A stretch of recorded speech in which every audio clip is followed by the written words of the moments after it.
got so motherfucking design on right now. Bring it down, bring it down, bring it down. I got 3 old guys on the block.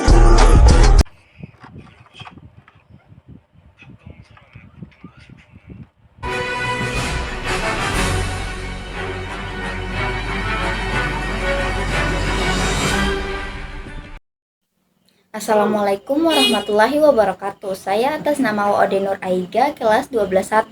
Di sini saya akan mempresentasikan tentang kronologi Bandung Lautan Api. Dalam presentasi ini saya mencakup tentang latar belakang, tujuan, jalannya pemberontakan, upaya pemerintah, dan dampak. Seperti yang kita tahu, Indonesia merupakan salah satu negara yang memiliki banyak peristiwa bersejarah di dalamnya. Salah satunya adalah peristiwa Bandung Lautan Api. Bandung Lautan Api merupakan peristiwa bersejarah pasca kemerdekaan Indonesia yang terjadi pada 23 Maret 1946. Momentum ini begitu memiliki nilai sentimental bagi rakyat Bandung karena harus menyaksikan rumah dan bangunannya terbakar oleh api. Peristiwa ini dilatar belakangi oleh datangnya pasukan Inggris dari Brigade McDonald di Bandung pada 12 Oktober 1945. Selain itu, tawanan Belanda yang baru saja dibebaskan kembali berulah dan melakukan tindakan yang mengganggu keamanan. Akibatnya, terjadilah pemberontakan bersenjata antara Inggris dan tentara Indonesia. Dengan tujuan untuk menguasai kota Bandung agar dijadikan markas strategis militer, mereka menuntut agar semua senjata api yang dirampas dari tentara Belanda dikembalikan. Peristiwa ini dimulai pada saat orang-orang Belanda yang baru saja bebas dari kamp tahanan mulai melakukan tindakan yang mengacaukan keamanan. Akibatnya, bentrokan antara tentara Sekutu dan TKR tidak dapat dihindari. Pada malam tanggal 24 November 1945, TKR dan badan-badan perjuangan lainnya melancarkan serangan terhadap markas-markas Sekutu di Bandung bagian utara, termasuk Hotel Homan dan Hotel Preanggar yang menjadi markas besar Sekutu. 3 hari pasca penyerangan markas Sekutu, McDonald menyampaikan ultimatum kepada Gubernur Jawa Barat agar segera mengosongkan wilayah Bandung Utara, termasuk pasukan bersenjata, selambat-lambatnya pukul 12.00 29 November, tanggal 29 November 1945. Dengan adanya ultimatum tersebut, Sekutu membagi kota Bandung Utara menjadi wilayah kekuasaan mereka, sedangkan Bandung Selatan kekuasaan pemerintah RI. Namun, para pejuang Indonesia tidak menyerah. Pasukan Indonesia justru menjawab ultimatum dengan mendirikan pos-pos gerilya di berbagai tempat. Kemudian, pada Desember 1945 terjadi beberapa pertempuran di berbagai tempat lainnya. Sekutu berusaha merebut balai besar kereta api, namun usaha tersebut gagal. Sekutu juga berusaha membebaskan orang yang diasingkan Belanda di Ciater. Hingga memasuki awal tahun 1946, pertempuran semakin berkobar secara sporadis. Pada tanggal 24 Maret 1946, Sekutu menyampaikan ultimatum keduanya kepada Perdana Menteri Syahrir agar selambat-lambatnya mulai pukul 24.00 pada 24 Maret 1946 pasukan Indonesia harus sudah meninggalkan Bandung Selatan sejauh 10-11 km dari pusat kota. Dengan alasan penyelamatan Tentara Republik Indonesia (TRI) dari kehancuran, Syahrir mendesak Nasution agar memenuhi ultimatum tersebut. Namun Syahrir berpendapat bahwa TRI belum mampu membandingkan kekuatan pasukan Sekutu. Adapun beberapa upaya pemerintah Indonesia pada saat itu yang dipimpin oleh Presiden Soekarno dan Perdana Menteri Sultan Syahrir, diantaranya itu perlawanan terhadap serangan militer Belanda.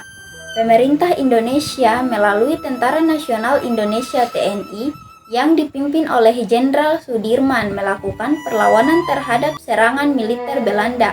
Mereka berusaha mempertahankan kota Bandung dari invasi Belanda yang mencoba merebut kembali kendali atas kota tersebut. Memobilisasi rakyat. Pemerintah Indonesia juga mencoba untuk memobilisasi dukungan rakyat dalam bentuk perlawanan sipil terhadap pasukan Belanda. Banyak warga sipil dan pemuda ikut berperan dalam mempertahankan kota dan membantu TNI. Penerapan perang total. Pemerintah Indonesia menerapkan strategi perang total untuk menghadapi pasukan Belanda. Ini melibatkan berbagai upaya termasuk menghancurkan infrastruktur dari sumber daya militer sehingga membuat pasukan Belanda kesulitan dalam menduduki kota Bandung. Diplomasi internasional. Pemerintah Indonesia juga melakukan upaya diplomasi internasional untuk mendapatkan dukungan dari negara-negara lain dalam upaya menegakkan kemerdekaan Indonesia dan mengancam agresi Belanda. Ini melibatkan perwakilan dari diplomasi di Perserikatan Bangsa-Bangsa. Propaganda dan informasi. Pemerintah Indonesia mengirimkan pesan kepada masyarakat dalam dan luar negeri melalui surat kabar, radio, dan publikasi lainnya untuk menjelaskan situasi dan tujuan perjuangan mereka. Mereka mencoba membujuk opini publik internasional agar memahami perjuangan mereka melawan kolonialisme. Kemudian, pada tanggal 25 Maret 1946 tercapai gencatan senjata antara pasukan Indonesia dan Belanda. Gencatan senjata ini mengakhiri pertempuran sengit yang telah terjadi di kota Bandung selama beberapa hari sebelumnya.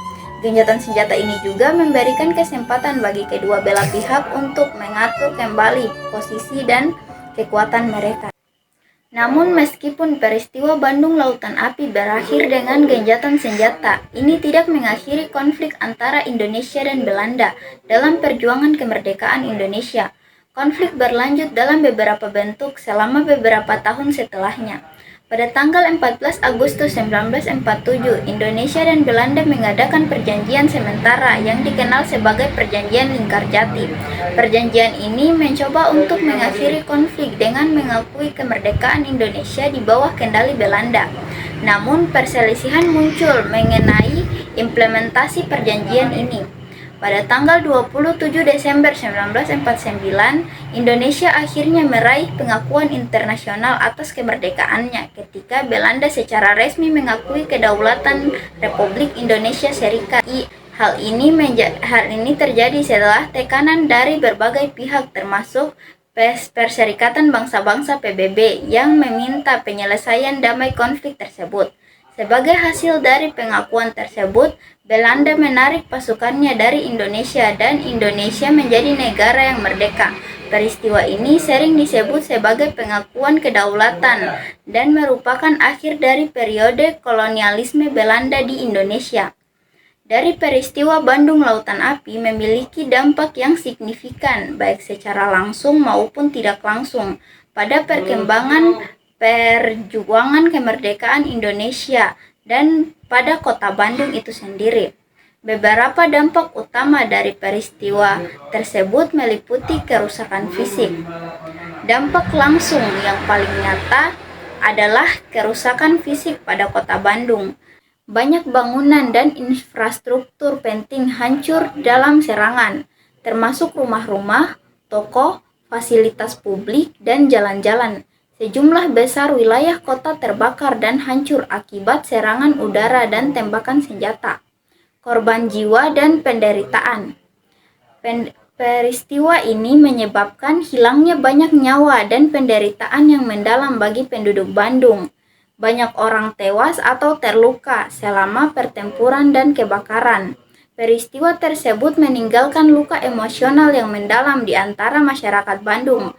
Peningkatan semangat perjuangan meskipun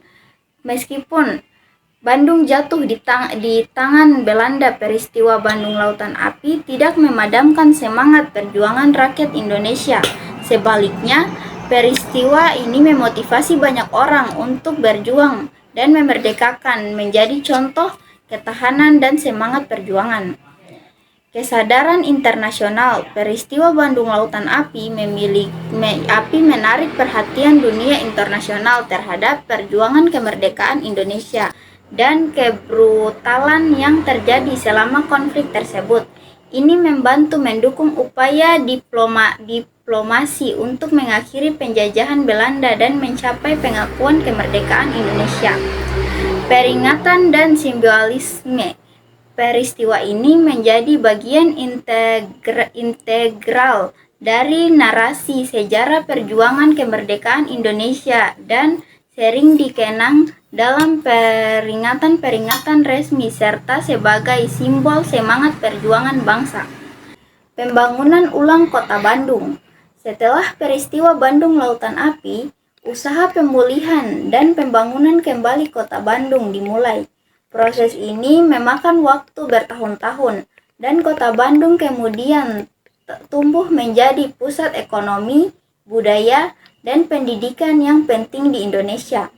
Peristiwa Bandung Lautan Api adalah peristiwa penting dalam sejarah perjuangan kemerdekaan Indonesia yang menandai pengorbanan dan ketahanan rakyat Indonesia dalam mencapai kemerdekaan mereka. Peristiwa tersebut juga menjadi bagian yang tak terpisahkan dari identitas sejarah Indonesia. Sekian dari presentasi saya. Wassalamualaikum warahmatullahi wabarakatuh.